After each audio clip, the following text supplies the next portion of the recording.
Welcome to the Exam Lab, the site for exam test takers in English. The Exam Lab helps students prepare a wide range of exams, including IELTS, First, Advanced, and Proficiency in the UK, and TOEFL, GMAT, and SAT in the US, among many others. In today's video, we focus on vocabulary, particularly newspaper vocabulary. Whether it's in print or audio-visual, the media give impact to their message by choosing punchy words and often by simplifying the syntax of the sentence. Now, it's vital for B2, C1 level students to understand and, if possible, use this vocabulary. We call this series of videos Behind the Headlines because when students learn vocabulary, they need more than just a translation. They also need to know how to use the word, in other words, its grammar, and they need to understand the context, often the debate behind the headlines. So let's get started. Take a look at the screen. We've chosen 3 headlines from the past week's news in the UK and in the US. Let's have a look at the first one. Windpower opponents threaten UK's net zero ambitions. And the next. Electric vehicle makers wary of going all in on batteries.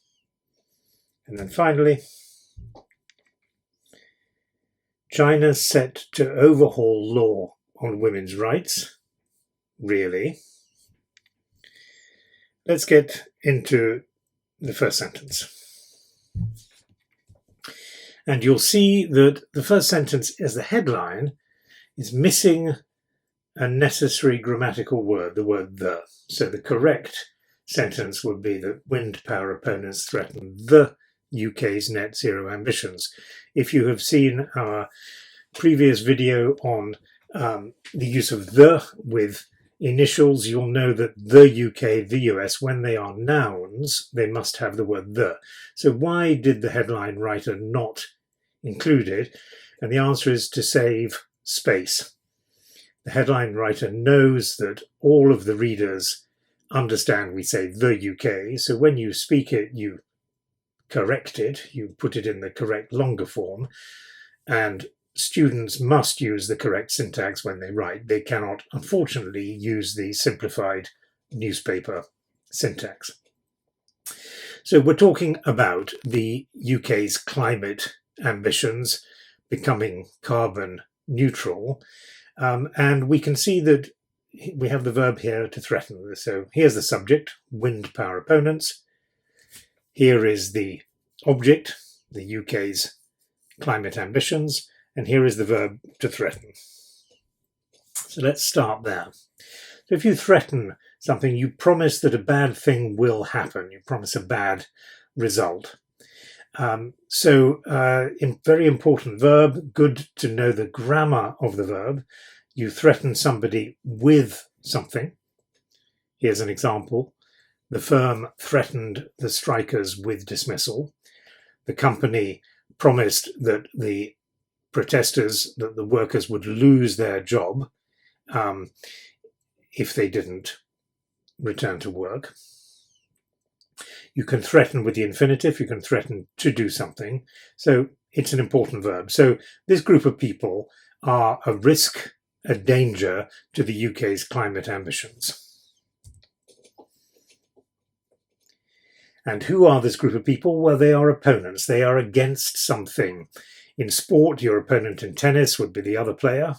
In an argument, somebody with a different point of view from your own. Synonym of an opponent is a critic.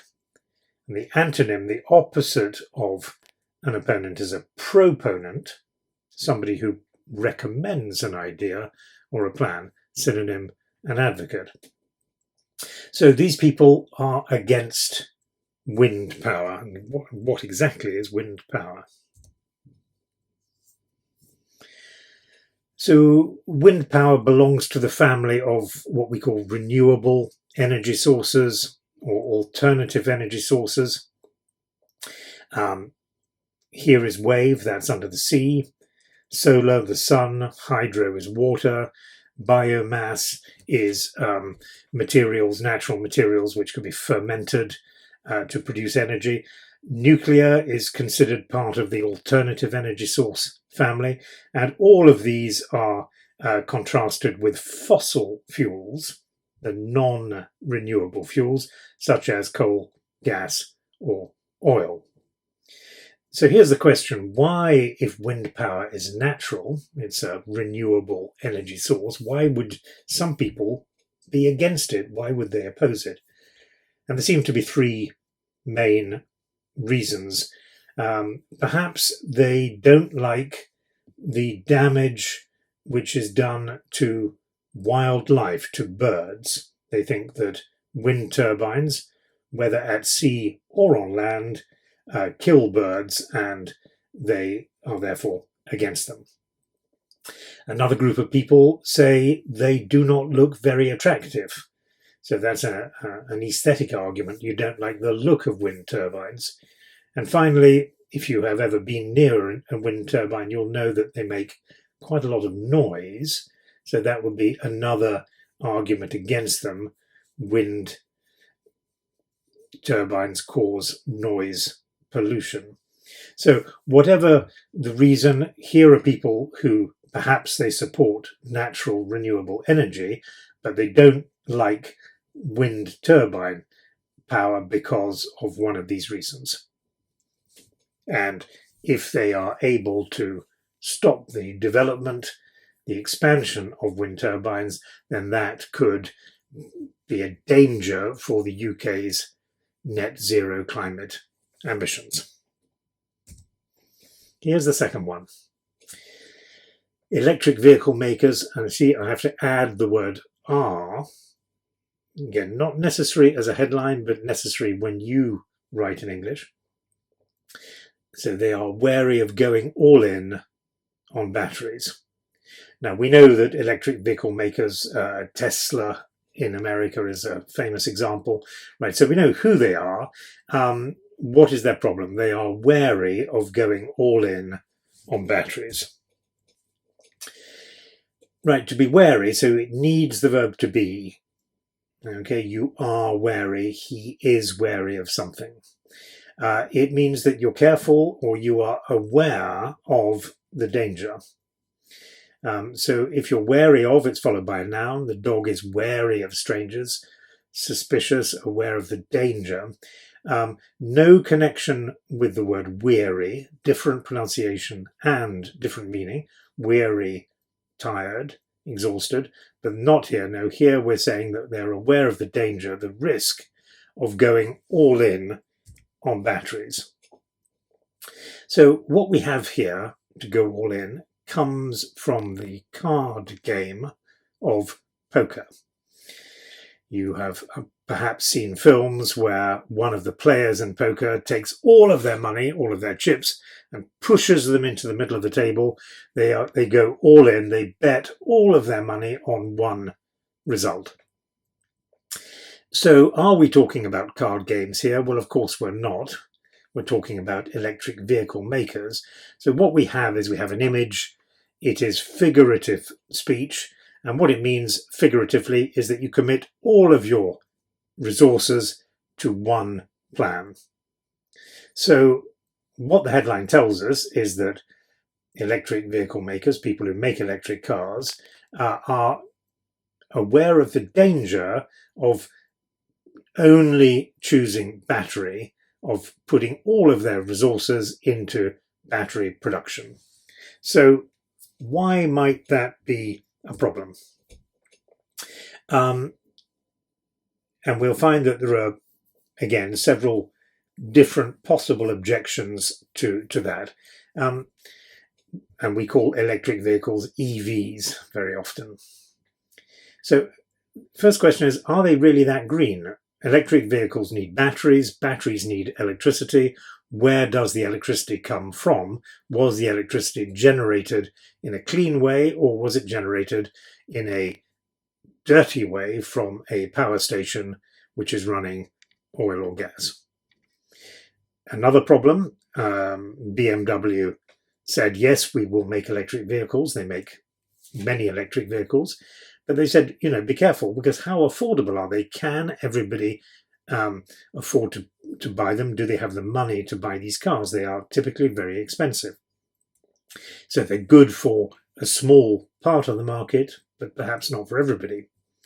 And finally, another question here, will another technology replace battery power? So another risk of going all in on batteries is you say, right, I will put 100% of my production into battery vehicles. I believe that Volvo is following that sort of strategy at the moment.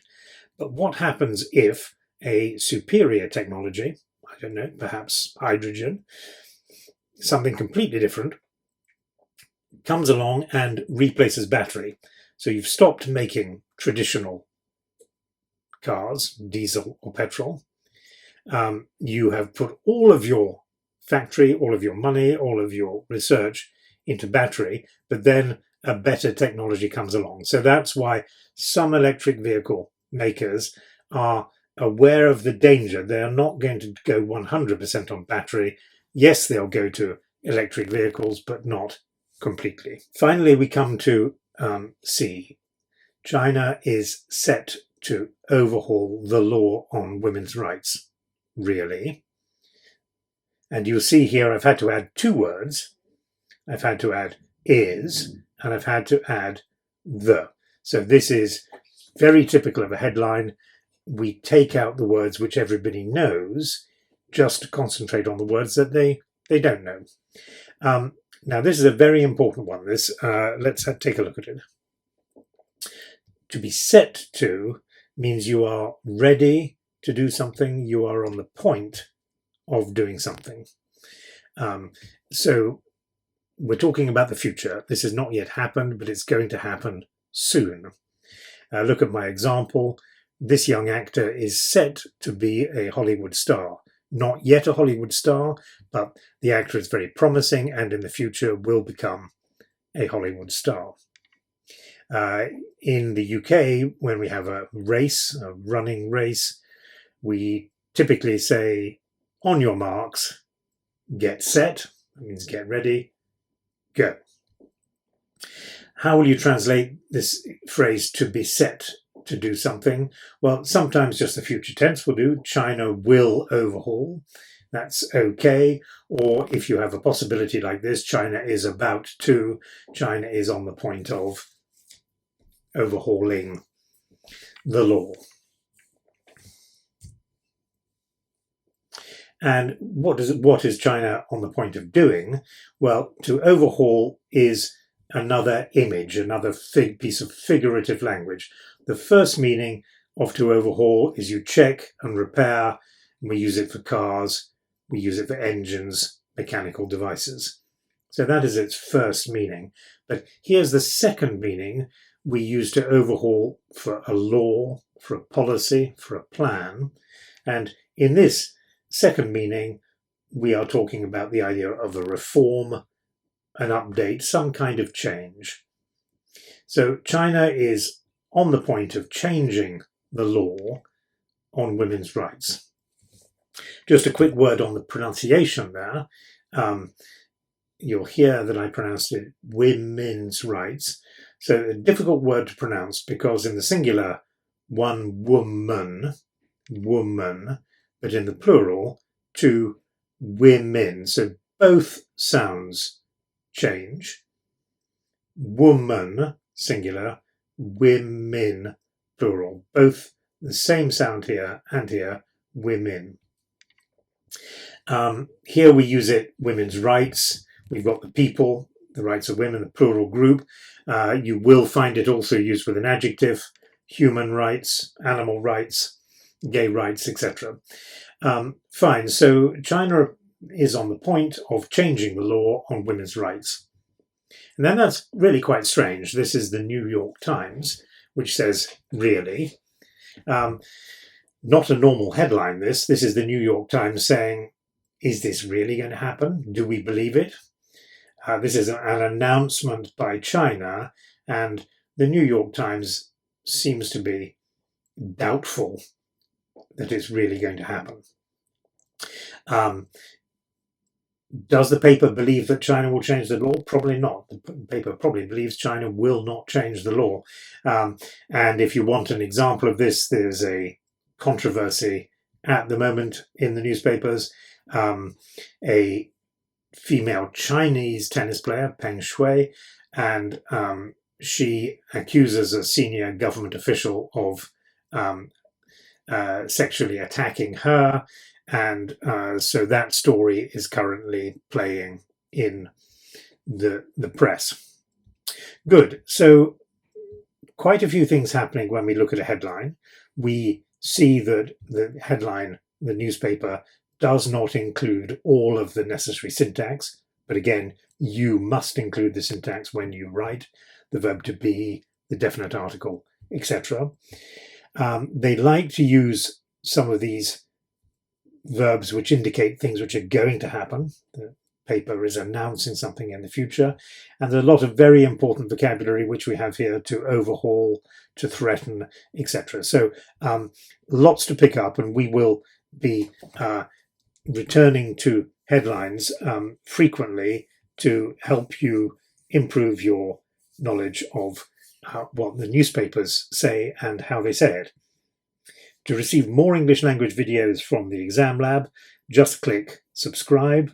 Our regular weekly videos cover the grammar and vocabulary, which will help you be successful in your exams. We look forward to seeing you again soon.